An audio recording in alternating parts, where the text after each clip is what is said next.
Good evening, everyone, and welcome to the Autumn 2022 season of the Virtual Museum Lecture Series presented by the St. Catharines Museum and Welland Canal Center. Our community is filled with diverse stories, and we recognize that our story begins with the Indigenous peoples of this land. We acknowledge that we are broadcasting this lecture on lands that have been inhabited by Indigenous peoples for millennia, and we would like to honor the centuries of Indigenous peoples who walked on Turtle Island before us. Good evening, everyone. My name is Adrian Petrie. I'm the Visitor Services Coordinator here at the St. Catharines Museum and Welland Canal Center.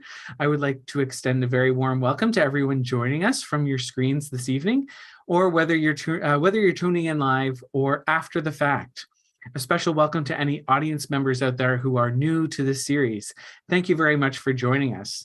We hope these lectures provide a bit of historical joy and spark imagination and exploration into our city's rich history. There are so many ways you can join in on the historical fun and get your local history fix. You can view all our past lectures on our playlist, on our YouTube channel playlist, and you can also listen to the lectures, lecture audio on our podcast, VMLS Via Podcast, which you can find anywhere you get your podcasts under STC Museum Podcasts. There's about almost half of the lectures are on the podcast, and we'll be posting the rest of them throughout next year. As always, please feel free to make use of the chat box to ask questions or send comments. We'll moderate them during and at the end of the presentation. There is a slight delay in the broadcast, so if we do miss your question, feel free, type it in anyway, and we'll get to it at the end of the presentation. Sometimes the chat box is over here, what it looks like over here beside your screen if you're on a regular computer or maybe a TV, and sometimes the chat box is underneath the video if you're on a mobile device. We so appreciate you joining the lecture series, and we would equally appreciate a donation in support of our programming. Your donations help us to continue to provide the high quality and enjoyable programming that you have come to expect from us. We really appreciate any donation you're able to make. You can give us a call at 905-984-8880, or you can visit the donation portal on our active STC page to make a donation, and you can access that page through our website, stcatharinesmuseum.ca. There's a donation button on the website. Your donation makes a difference. Thank you very much. And now I'm thrilled to welcome back to the lecture series, Dr. Kimberly Monk. Dr. Monk, as most of you know, is a historical and maritime archaeologist and adjunct professor at Brock University.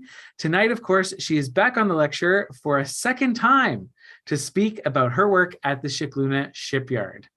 Take it away, Kimberly.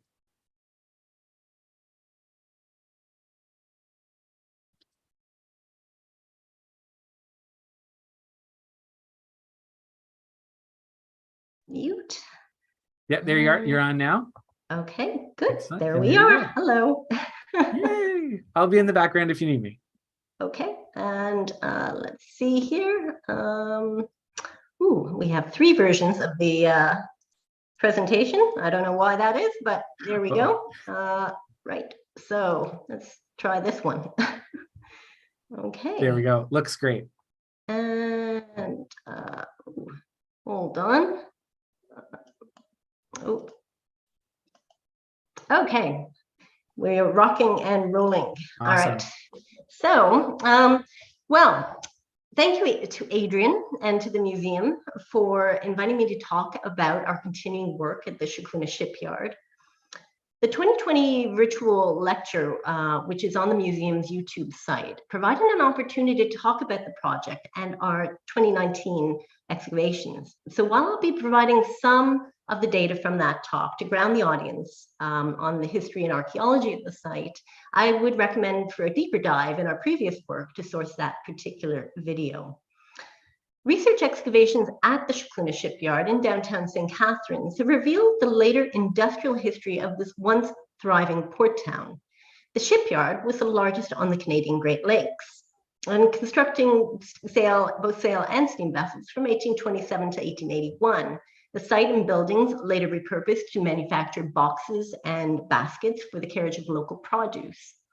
In 2019, our team of academics, field school students, and volunteers uncovered over 4,000 industrial and domestic objects, largely dating to the late Victorian and early Edwardian occupation of the site.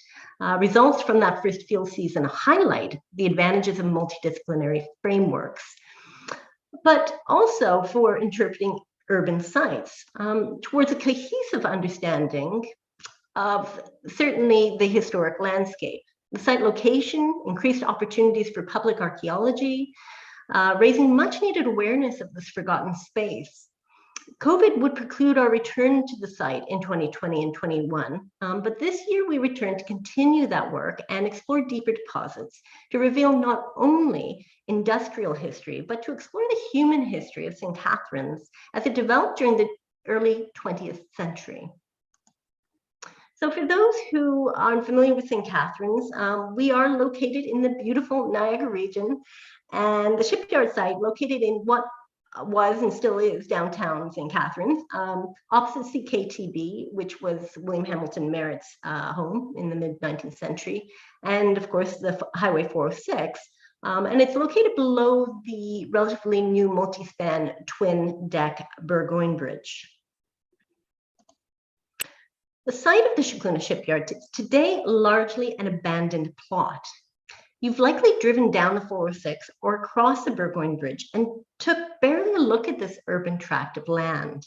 Save for a couple of city buildings and the tracks of commercial vehicles from dumping on the site, you wouldn't expect that this location holds immense history of a once thriving shipbuilding business. And yet, 160 years before, a man by the name of Louis Shickluna was the center of this region's shipbuilding industry. He's credited with building over 100 ships and infusing nearly $2 million into the Canadian economy. Demand for skill led to a workforce at the yards of upwards of 60 men, the establishment of a double dry dock, and at the yard's height between 1846 and 1877, launching between 5 and 7 ships per year. The following 1864 photo of the Shickluna Shipyard illustrates his considerable business by this period. Seen here, the Welland Railroad steam propellers, Enterprise and Perseverance, located just over here, and also both which are located adjacent to the boathouse. Schooner Clyde and the tug Samson are to the right beside the ship Basin. And note, the dark, shadowy features on the deck of the tug are Louis and his foreman. Now, center stage here is the barkentine Valletta, which was launched in December of 1863. Sadly, Chicago was not only her first trip, but also her last trip, where she would meet her end during the Great Fire of 1871. So who was Louis Shickluna and what was his legacy? Born in Malta in 1808, Louis emigrated to Canada in the 1820s, working in Quebec and New York before settling in the Niagara region. He first developed his skill as a carpenter under his father Valletta, constructing ships for the Royal Navy during the Napoleonic Wars. After working in the Atlantic trades for a short time, he later took jobs at shipyards, building sailing and steamships, and later boats for the Erie Canal. He then served as an apprentice to a Youngstown, New York shipbuilder, where he was trained in drafting before receiving an invitation by local businessmen Henry Middleburger and William Hamilton Merritt to set up his own shipyard in St. Catharines in 1838. With the passing of Russell Armington, and basically the opportunity existed for Shickluna to take on this property along 12 Mile Creek, across from Shipman's Corners, which would become a key location on the first and second Welland Canal, positioning a 30-year-old Louis to situate his skill and enterprise and support shipping and trade over the next 40 years. An innovative and industrious businessman, Captain Shickluna was a shipbuilder, a ship owner, city councillor, philanthropist, and importantly, a citizen of St. Catharines. admired and appreciated for his skills and goodwill, Shickluna was frequently mentioned in contemporary papers and other representations, further highlighting his historical importance to Canada. The expansion of the Shickluna shipbuilding complex during the 19th century was extensive, covering over 2 acres and supporting a range of manufacturing capabilities on site. Our fieldwork to date has concentrated on 2 areas of the complex. The building where the ship's boats were constructed, the smaller boats such as yawls that would serve the vessel's launch when at anchor, or in case of abandoning ship. And also the laborers' houses south of the main shipbuilding complex, which is where some of the men of the shipyard lived with their families. In addressing these 2 areas, I wanted to explore both the shipbuilding complex, but also the human experience beyond the shipyard, connecting the communities that supported the industry. We certainly have a long way yet to go to fully reveal the shipyard legacy, but with our work to date, certainly, we've identified features and finds that coincided and relate to these areas. And during the 2020 lecture, I presented a timeline of early occupation of the site. So for those who may be interested, perhaps Adrian can include a web link in the comments of the recorded presentation so that people can go back to this original presentation and see the timeline in full experience. But for this lecture, I simply want to direct your attention, of course, to the periods of occupation, which reflects the material assemblage which we've excavated in the upper layers of the site. Now, I've briefly addressed the structural developments at the shipyard prior to Shickluna's passing in April of 1880 and all of the different buildings that were situated on the site, or at least pointed to them, at which point on Shickluna's passing, Louis' son, Joseph, would continue in shipbuilding until 1885, constructing 3 propellers, 2 tugs, and 1 schooner, and a partridge in a pear tree. It would have been a difficult time to take over his father's business when so much change was underway, both in the expansion of the Welland Canal and the advancement, of course, of the shipbuilding industry within the Great Lakes region. I'll detail more about this later in the presentation, but suffice it to say, Joseph would ultimately leave the shipbuilding industry and enter into the hotel business, and thereafter leasing the property to the St. Catharines Box and Basket Company in 1891, and who then abandoned the site for a final time in 1901. There's certainly several lingering questions about their occupation of the site, specifically which buildings did they repurpose and what machinery they might have used on site that relates to what we've uncovered. Our archival work is still going on towards understanding the post-shipyard landscape and ultimately the collective industrial history of the site. And certainly as we fill the gaps with our 20th century timeline, the archaeology has indicated that we are working in pockets of early 20th century refuse disposal. And I'd like to thank Adrian Petrie, who provided us with correspondence from Mayor Burgoyne to the Department of Railways and Canals in March of 1916, asking for permission to beautify and fill in certain wastelands and ponds with refuse, street cleanings, and earth. So yeah, thank you, Adrian, for that. Absolutely. I should note, I don't want to take over your lecture, but It was really fascinating because it goes to the sort of that early 20th century mentality, especially about those sort of wastelands. And what they considered wastelands. And then I think I mentioned too, there were also a lot of documents related to the building of the Burgoyne Bridge. So yeah, the layers just keep coming as we do more research and everything. We need to go for a deeper dive into the St. Catharines Museum collections, clearly. Well, the council minutes and council correspondence isn't horribly exciting, but yes, let's do it. All right. So while the actual efforts to fill in the site didn't happen until much later, since in fact the 1921 aerial imagery of the site illustrates that the ship basin was still open by that point, but that by the 1934 aerial imagery, the site had in fact been filled. So an early 1930s date for the filling of the basin and other portions of the site, based on what we've located, seems plausible. Bridge construction and other city infrastructures added to the layers of overall infrastructure at the site. The site also continued to serve as a snow dump, which means further layers of modern refuse. And on a delicate note, the city are still investigating the site for setting a new fire training tower to replace the 1974 burned out structure, which, if that happens, will compromise future archaeological work. So we're waiting and hoping they locate an alternative site. So fingers and fins crossed. Well, this project began for me in 1997, wow, with a ship that was built by Louis Shickluna and which wrecked at Humber Bay. It would take me until 2018 to assemble a team and submit a proposal to SSHRC, the Social Sciences and Humanities Research Council, a federal funding body here in Canada, for the archaeological investigations at the site. The project has been grounded in multidisciplinary approaches to reading historic landscape, combining theoretical and methodological approaches in historical and maritime archaeology, digital humanities, dendrochronology and dendroprovenancing, physical and human geography, including GIS.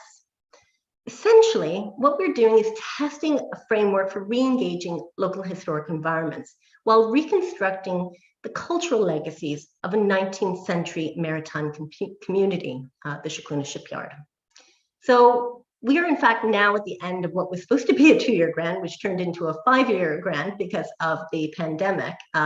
No added money, but at a time which was a blessing. And there's still so much to do to mobilize the knowledge accumulating which has accumulated over the course of the project. Importantly, we have several conference papers and publications planned over the next 12 to 18 months in preparation for our next grant submission on this work in 2024. And some of the fabulous crew, some of those faces will be familiar. John has been back out on site with us to do digital scanning. Colleen was helping in a variety of ways through the project this year. Joe Boyce, our geophysicist, continued to do work on site using different technologies to test the ship basin area. And we will be drawing in Michael Pizarro a little bit more with some of the timber samples that we have. So after our 29 project, we were gearing up for a second season of field work, of course, when COVID made its appearance. Clearly, no in-person courses would be able to take place for the foreseeable future. So I developed a new online course, which was grounded in case studies from the Shickluna Shipyard. Importantly, it allowed us to continue to share the work and reach those beyond, both locally and beyond, and impress on our students the value of local archaeological heritage. The course has now been moved from an intensive 6-week format to a traditional autumn through winter course, with opportunities for students to join us in person at our winter lab space to see the finds, and later to join us for a spring walk along the historic canals to explore the infrastructure and industries that shaped 19th century Niagara. Now, digging into the online historical archives was a key theme of the pandemic edition of the dig. The top left image is actually a page from the Welland Canal Register. We've continued to transcribe these important registers with the help of students and volunteers. We've completed the 1854, 1875, and the 1881 registers for the comings and goings at Lock 3, Second Welland Canal, and are now that they're transcribed, we'll be looking to use that data to test ways of visualizing shipping and the movement of commodities over time. Eventually, we hope to make this a public resource for those interested in genealogical histories, but also generally economic and maritime histories. Now, I also excavated, historically speaking, a number of Shickluna ships. Thanks to the wonders of digitized online materials. You know, what a world we live in to have access to so many wonderful sources this day and age. You know, among the documents located were a cargo manifest for one of Shickluna's earliest schooners, launched at Youngstown in 1836, and seen here on the bottom left-hand corner. the Louis Ciccolone. Sidebar. I found over 14 nuances in the spelling of Shickluna, and some of them simply stuck, like Ciccolone. One of the reefs actually in Lake Erie is called the Chicken-o-Lee Reef, and presumably is where she actually ended up sinking. Yeah, the vessel would be lost in 1846, but Shickluna never want to not advertise perhaps his skill and expertise, would launch another ship and name her the El Shickluna later that year, and spelt the regular Shickluna form. So yeah, over time they seem to get better actually at writing about Shickluna and correctly listing his name. I say that, and our Maltese families may have something to say about that, because actually his name is spelt differently in his birth certificate. So we'll have to come to terms about which spelling we in fact do use. Now, another fun part of the digital dig was uncovering the history of a vessel that Shickluna sold overseas. The Pride of Canada was built at the shipyard in 1859 and sold in 1860 to two ex-slavers, the Horsfalls. She would serve the palm oil trade between Benin, West Africa, and Liverpool until her foundering during a storm on Christmas Eve, 1864 in the mid-Atlantic.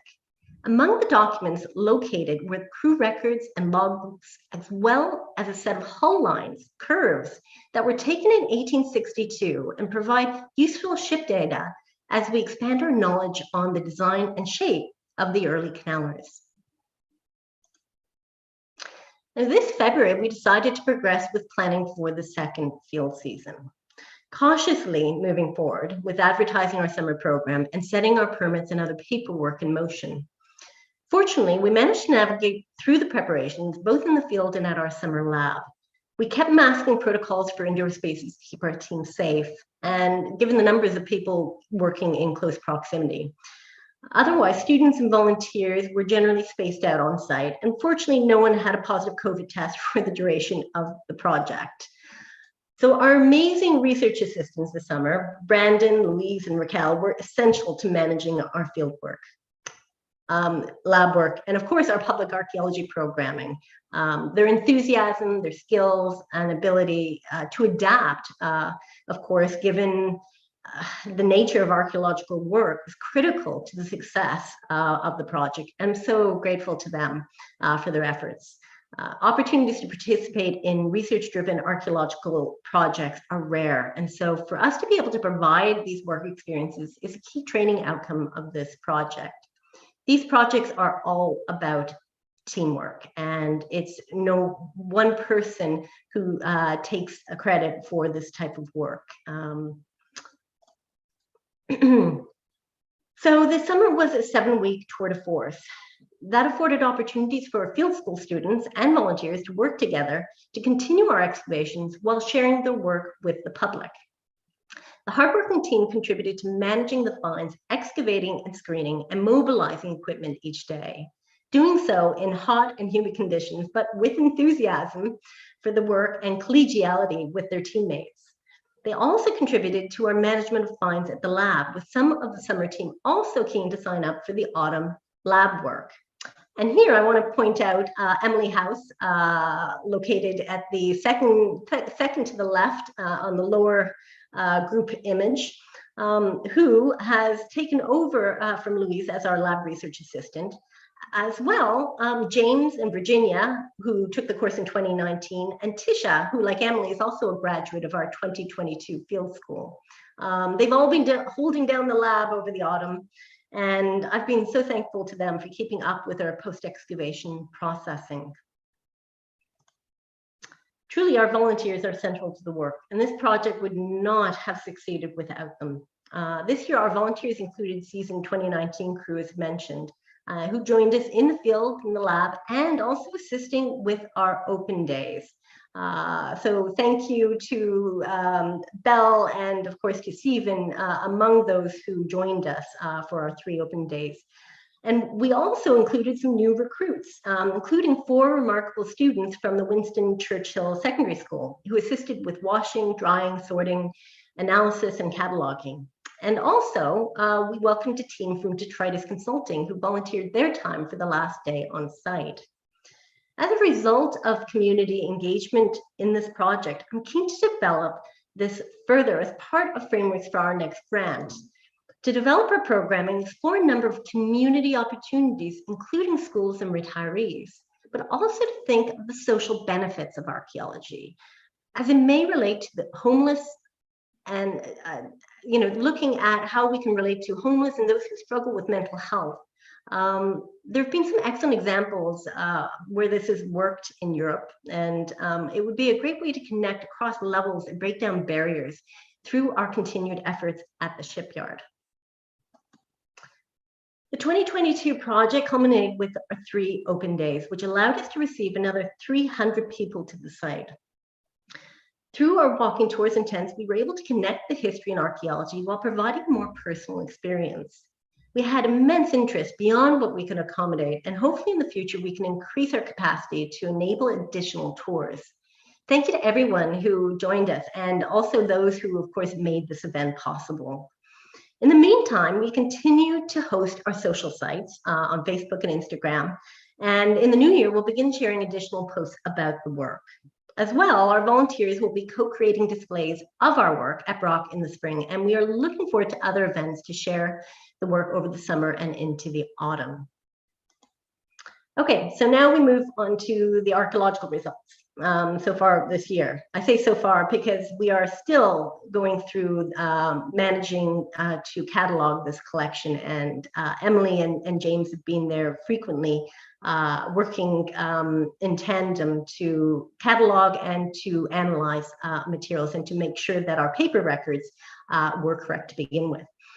So to digest this project in numbers, and especially to compare it to 2019, we managed to increase clearly our number of finds despite our crew numbers from 4,000 to over 9,000 artifacts and counting. Breaking down this, further, that amounts to approximately 1,200 hours and 1,200 field hours and 1,200 lab hours in 2019, compared with 900 field hours, but over 2,000 lab hours in 2022. Archaeology is very labor intensive, but the benefits from the work can be seen in so many different ways. For those, again, to orient those who are not familiar with the site, this map, in fact, is one of the outputs from our historical GIS work. Thanks to our wonderful map guru, Colleen Beard, the map overlays each showing where the historic buildings are sited within the shipyard context. It also identifies each of our 6 by 3 meter excavation areas, OA1, which is just down on the lower end of the image, OA2, which is in the middle, and OA3, which is up there at the top, and that long building being the boathouse. So our focus this year was on, again, continuing on with the boathouse and laborers dwelling, with plans to return to OA2 in the ship basin when we mobilize for the excavation of the 1854 ship that lies within that basin, and which, again, has been visualized here. The work that was undertaken used a combination of hand and mechanical excavation, and we've ultimately reached a maximum depth of 80 centimeters at OA1 and a maximum of between 80 to 110 centimeters at OA3. So we are making progress despite our limited time on site, and ultimately providing opportunities to train and to involve our communities in this work. So now, if you've come to this presentation with the hope of citing a few tools which Shickluna or his workers used, I'm afraid you will need to wait a little while longer for that material. Over half of the catalog materials consisted of glass and ceramic objects, while slag, metal, bone, and other objects make up the balance of the collection. While for classification purposes, over half of the collection, in fact, was household and food and beverage items, while about 21% of the collection comprises architectural materials and hardware. When we first uncovered OA3 in 2019, Colleen and I marveled at the three post structures, of which you can see, two of which you can see circled here on the lower left image. Located in perfect symmetry and exposed and carefully exposed thanks to the initial backhoe work by Rankin, which indicated we were on the right track. But what we didn't anticipate was the 1920s fill layer that we would need to excavate in order to get to the shipbuilding layers. So while a number of the features at this location do coincide with the later period of shipbuilding, the majority of our finds in this fill context explore the post-1885 period of St. Catharines.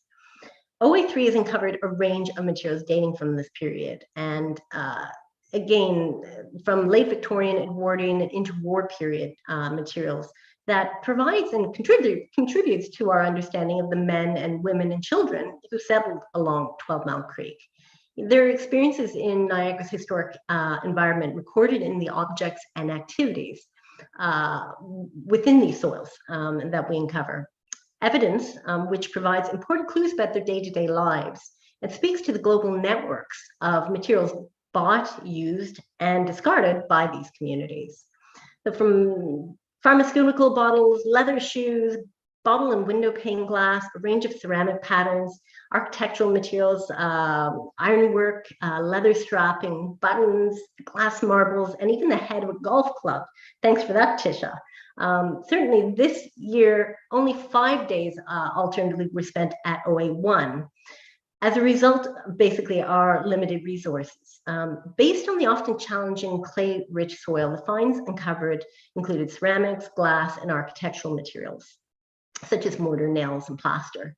As far as features within OA1, this is a mixed layer, made slightly more difficult by the sloping location and the inevitable runoff from said slope. We have uncovered a section of building framework, and deeper and possibly adjacent investigations may lead to intact foundations and other cultural remains relating to the workers who lived at this site. Now, the 2022 ceramic assemblage included ironware, stoneware, and earthenware, ranging in date from the 1870s to the 1920s. The majority was from English potters, though we had a smaller assemblage of more utilitarian stoneware that was produced here in North America. The porcelain in this collection has been traced to Czechoslovakia and also another two examples produced in Japan. Among this year's finds were the following patterns from Stoke potteries, including Samuel Ford, Meakin, one of our favorites from the 2019 field season, and the Grimwade brothers, also in Hanley. And also, of course, some of the other ceramic finds included a section of earthenware tile manufactured by H&R Johnson, based out of Coatbridge, also in Stoke-on-Trent, and dates to the period post-1901. But also we found doll parts, which I will speak about shortly. I suppose naming this slide after a horror movie is not quite fair, but seriously, have you seen vintage dolls and just how frightening they are? Not to mention, when they start missing limbs. So one of the first toys we found this summer found by our team this summer, and again, nicely done, Emily, was a toy soldier produced using bakelite or some type of resin, and appears to be in the form of a First World War soldier. A small white porcelain saucer also would have been part of a larger child's tea set and likely manufactured in England. And also the small doll arm appears to have been set with parts that moved and appears to be from a miniature bisque doll. And finally, this doll neck. Our students were desperately waiting to recover this, but we wanted to leave this in for the public to show them clearly some of our finds in context before they were removed, and importantly, before they were recorded.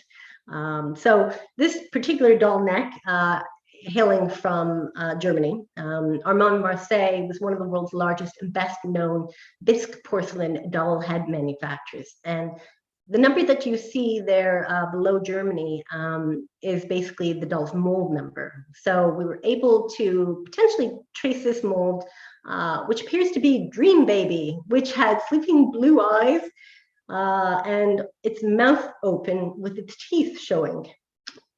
Yeah, so there you go.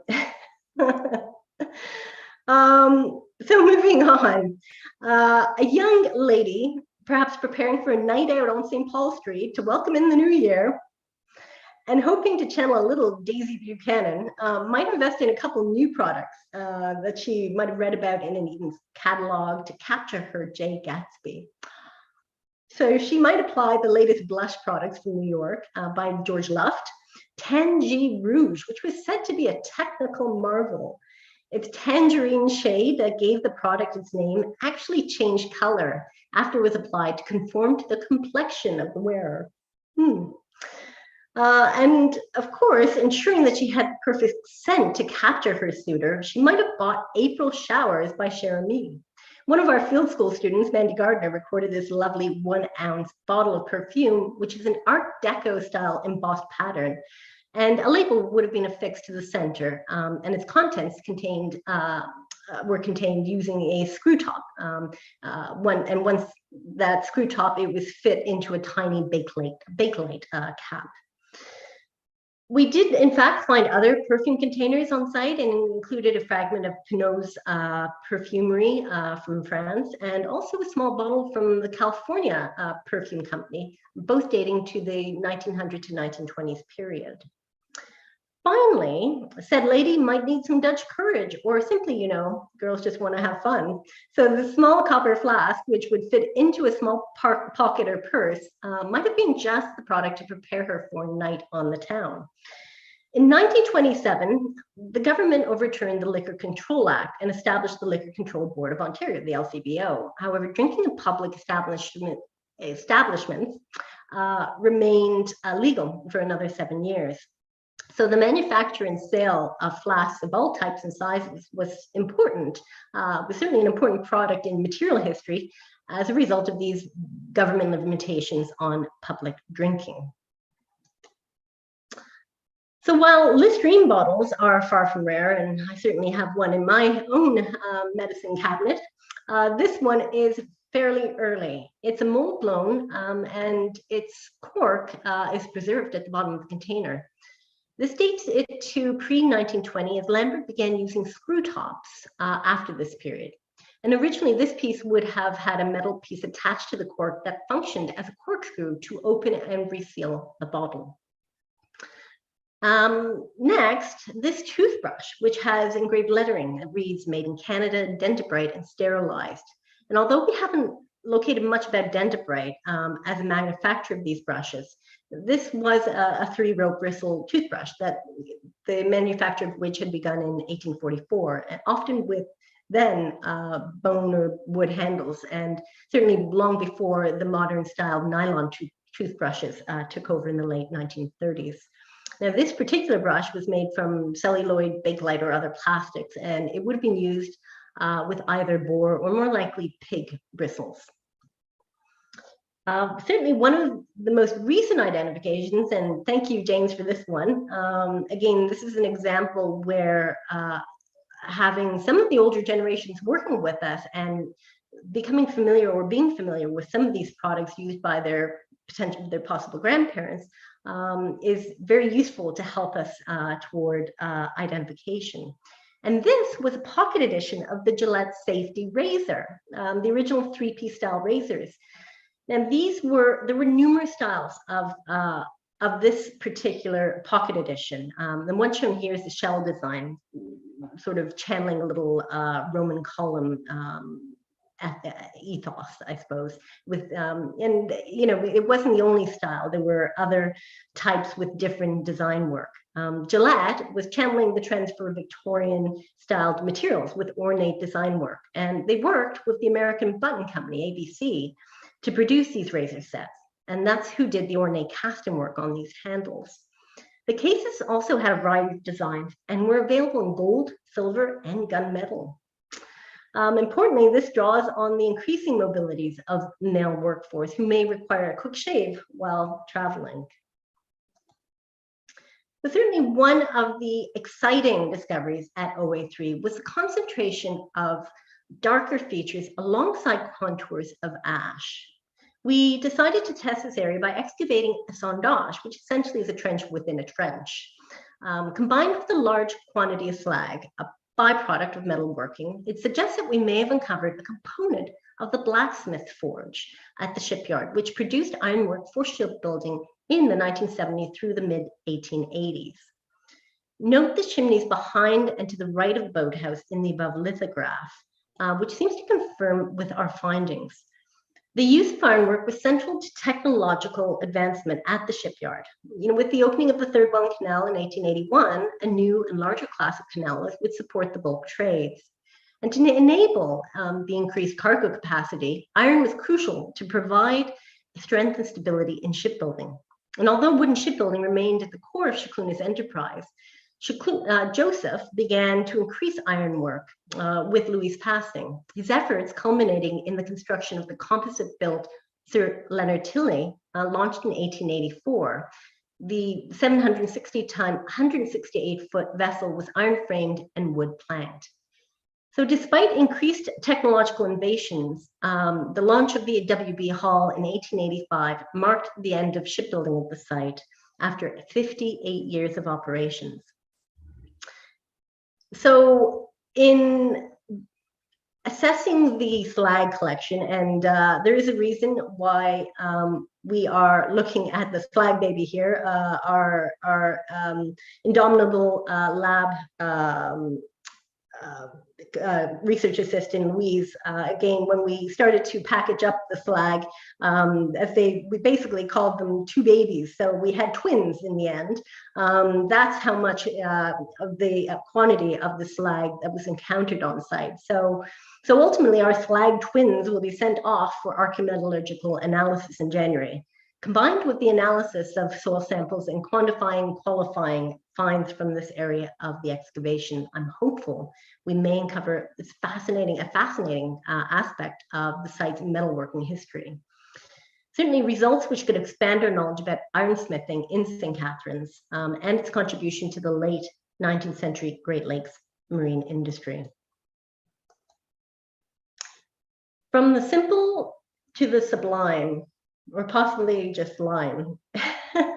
Archaeology isn't just about exotic artifacts, although they're fun too, but often it's the mundane that tells us more about the human actors that forge their livelihoods in local industry and manufacture.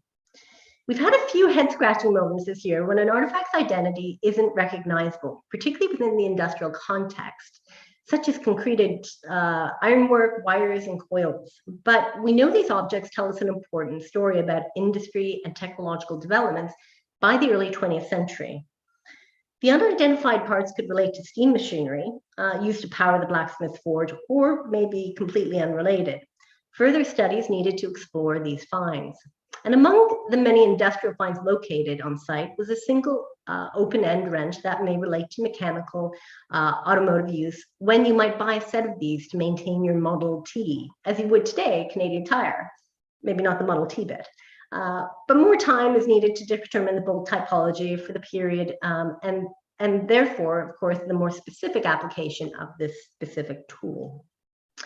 The humble cotter pin, used to secure metals, was among many other fastenings in the collection. Unsurprisingly, nails are a frequent occurrence on the site. The majority of the collection consists of modern round wire nails employed for industrial and architectural purposes, including two railroad spikes to keep things interesting. We've also uncovered two 2-foot bolts, which could relate to a number of industries, including shipbuilding. Before the transistor became the primary power source for electronics in the 1960s, vacuum tubes were used to enable model radios, television sets, and even the early computers. The Radio Corporation of America, or RCA, manufactured these to support a range of products, including their Radiola cabinet range, which was popular in the 1920s. It's fun to think this vacuum tube may have in fact powered the top 40 hit list of the 1920s. And on the final day of the site, a field crew from Detritus, led by Mike Patul, volunteered to assist with a deeper exploration of the sondage at OA3 to identify the extent of the features associated with the production of iron on site. And we concentrated the investigation on the south side of the sondage and extended our depth to 1.1 meter. And lo and behold, a dark, ominous feature emerged. A large cast iron drain pipe for hopefully channeling water, but certainly early city infrastructure that likely helped to alleviate the property's high floodplain. So hazmat suits may be our next port of call for for our return to OA3. But you know, what this has done is obviously expanded my bedtime reading on exploring urban drainage. So, and which I suppose, you know, certainly has a maritime element. So on that soggy note, I want to share some of the plans and what comes next for this project and explore the core targets for our program of archaeological work. Our maritime history is so often hidden from the public's view. While the nature of the maritime element means much of this is hidden due to the physical location of these sites, lying submerged in our lakes and rivers. To add to these challenges, maritime archaeologists in this province are limited in telling these watery histories due to the current Ministry of Labour regulations, which have impacted both the practice of underwater archaeology and the training of students in Ontario. But there is a silver lining for the Niagara region. We are so fortunate to live in this area, whose waterways have served Indigenous peoples for millennia, and its settler histories from as early as the 1670s are defined by its maritime significance. Niagara served as a location for the earliest lighthouse on the Great Lakes in 1803, 1804, while our historic Welland canals would become a central factor in economic development from 1824. This would spur a range of maritime developments and technologies to support trade from east to west. Shipyards and dry docks sprang up along the canal, producing more ships than any other place within Upper Canada.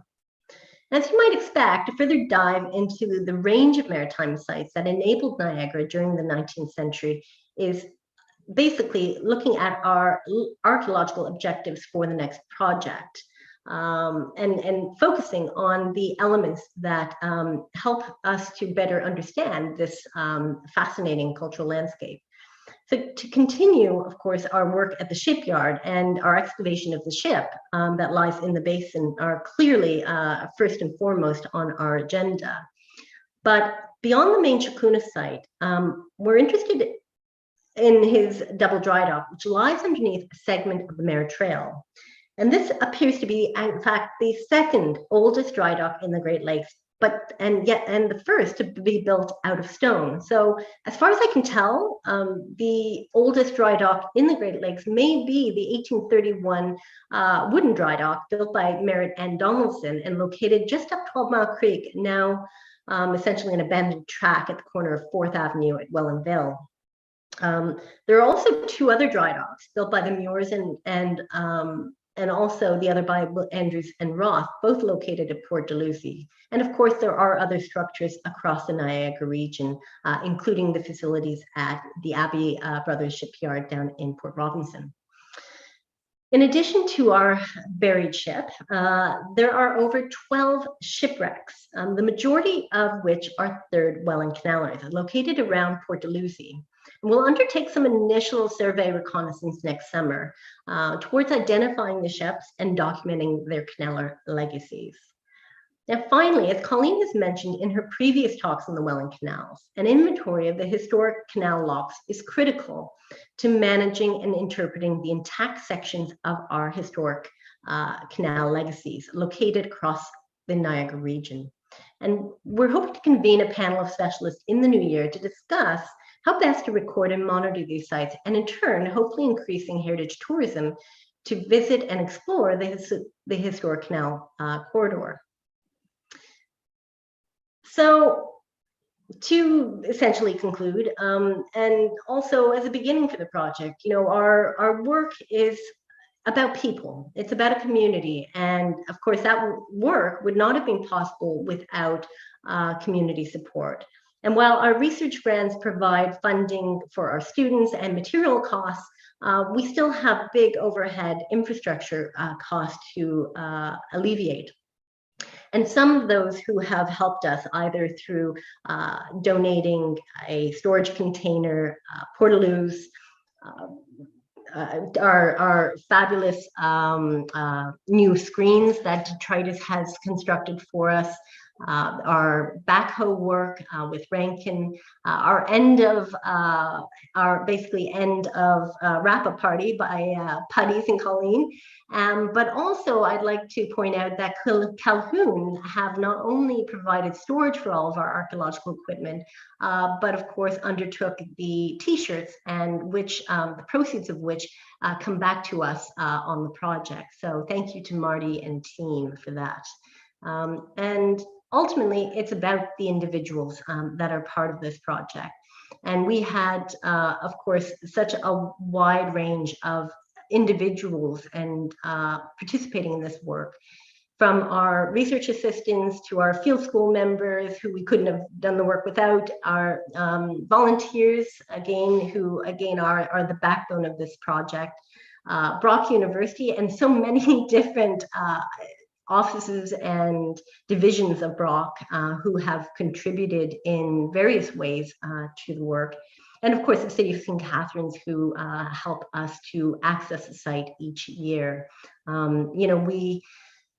As we move forward, part of this work absolutely must be building frameworks to manage the archaeological work, because we can't do this as a small team, and we will absolutely be urging the community to join us to participate with this project, and hopefully to contribute and to co-produce research with us as the next stage of our project progresses. So if you are interested in reaching out and connecting with us, please, you can connect with us on social media, or if you'd like to become a member of a volunteer team, then please email us on the following address. And that's a wrap. Awesome. Thanks so much, Kimberly. Leave that slide up, and Okay. We'll just leave that there so people can write it down or copy or take a screenshot or whatever, and then they can find you and follow along for all of the details about all the future work happening at the Exactly. yard. While we wait for any further questions or comments, there's a question in the chat. Folks, if you do have any questions, please pop them in the chat. That'd be great. I just want to extend a special thanks very much to Dr. Monk for tonight's presentation. You can see that she's been extremely busy, and I really appreciate her making some time for us. And really, it was probably you actually had to, make time out of, I don't know, a time machine or something. So I really do appreciate it. I know you're so busy, and I think our viewers also appreciate it as well. If you enjoyed tonight's lecture, there are more lectures on YouTube, and actually Dr. Monk mentioned a bunch. Colleen's lecture about the Historic Well and Canals Mapping Project. I've got a bunch of lectures about the early canals, if you wanted to learn more about those things. All of the lectures are on our playlist, so definitely check those out. There's almost something for everyone at this point. So that's really great. If you enjoyed tonight's presentation, please consider making a donation to the museum so we can continue to deliver the high quality programming you expect from us. We really appreciate any donation you're able to make. Give us a call at 905-984-8880 or visit the donation portal on our active STC page to make a donation. You can access that through our website. There's a little donation button. Your donation makes a difference. Thank you so much. We'd also like to remind everyone to please like and follow and subscribe to not only to our channel and all that stuff, but also to Dr. Monk's and the Shipyard's stuff, so that you don't miss out on any of the historical adventures. Tonight's lecture will be the last for a while, actually, as we take a break from the virtual museum lecture series to focus on other and new virtual and definitely in-person programming projects in the coming year. So thank you all for your continued support of the lecture series and our efforts to spark curiosity about our local history. To keep up to date about our programming offerings and upcoming historical adventures, of which there are many to follow, please follow us on social media and check our website often. The virtual museum lecture series is produced by the St. Catharines Museum and Welland Canal Center and the City of St. Catharines. And now to just a couple of quick questions. The first question is, how big is the cotter pin? Oh, yes. Sorry, I removed a lot of the scales for the purposes of visual presentation, but it's approximately, what was it, 30 centimeters in length. So not too big, but like a ruler. Oh, yeah. That's 30 centimeters. Yeah. Well, sorry. Yeah. Which end are you doing? Yeah. So there's 30. Yeah, no, maybe not quite the length of a 1 foot ruler, but yeah, only 30 centimeters. So right. It's sort of a small. It's only a small cotter pin. Again, would have been used to probably connect clearly metals together and to ensure there's security. Yeah, awesome. That's really cool. Another question, yay. A bunch of thank yous, by the way. So that's. Ooh. Your time is appreciated. I said the same to Brian too. Lots of people said thank you, because I know everyone is so busy to put their lectures together. I really appreciate it. Question, are there more historical photos of the shipyard? And if so, where might they be accessed? So there are a few that have been wandering around various libraries, museums, of course, within St. Catharines. I know your collection as well, but I actually had access to a number of images thanks to members of the Shickluna family originally that helped to, present that necessary picture of characterizing the site over time. So they're in a few different places. Niagara Falls Collections also has additional photos from the Francis Petrie collection in the Niagara Falls museums, and also I would say that Brock University also has some amazing collections within their archive. So I recommend setting an appointment to meet with David Sharon, who's just actually found had donated to them a wonderful collection of images of St. Catharines, and many of those along the canal for the late 19th and early 20th centuries. So yeah, and there's always the I found recently as well, not specific of the shipyard, of this particular shipyard, but of other canal related photos that someone took of something in particular, and then there's more information in the background. So a really good example of that is the series of the images of either the construction of the Burgoyne Bridge in 1916, or the construction of the Glenridge Bridge around Lock 3 of the canal as well. And there's like 2 or 3 constructions in that sort of neighborhood, as well as things like photos from the 406 construction and that kind of thing. So you kind of have to look really broadly to find specifics. The challenge with the earlier you go, the less photos there are. So, but if anybody finds anything, definitely share it. These photos, please. This one that you've got up on the slide and the one that we used for the promotion are definitely the two most.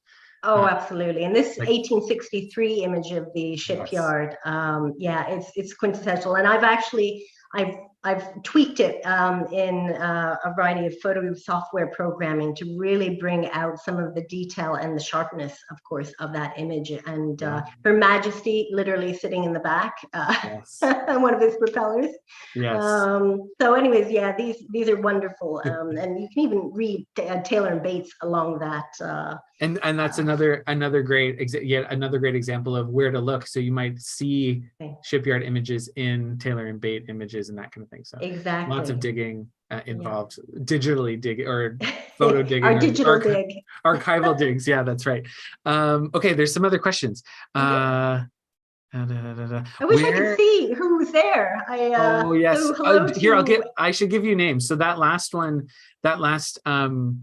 question was from Daniel Vale. Okay. The question about the cotter pin was from Deb Wayland, and Michael Moore, I might be pronouncing that wrong. and my brain isn't working. I apologize, Michael. Oh, no. Where are the artifacts from the dig stored? Did they require treatment by a conservator?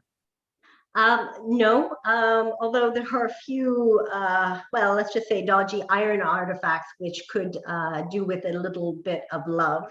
Yeah. The collection, so we lost our lab at the end of the summer because health sciences needed their lab back. And so we've moved into an office space in the Department of History, and the collection is currently stored there. But we are very quickly outgrowing that space, and we're hoping to identify some infrastructure for the project for the next phase, because we cannot work out of a single office.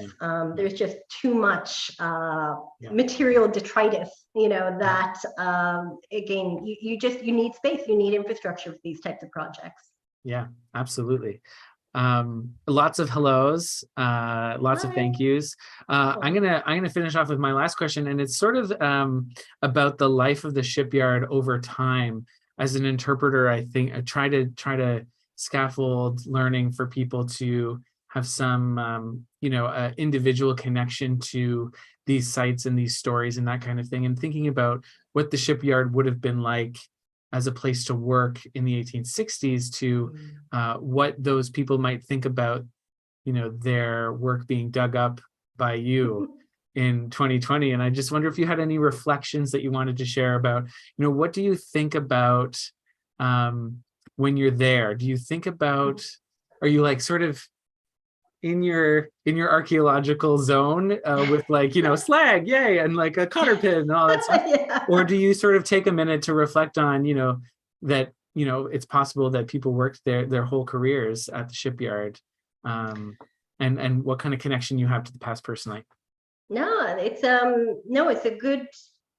it's a good way to think about archaeology, and of course to reflect on this work and its importance, but also of what we're aspiring to do, and how we want to represent the past in a way that they themselves would want to be represented. Yes.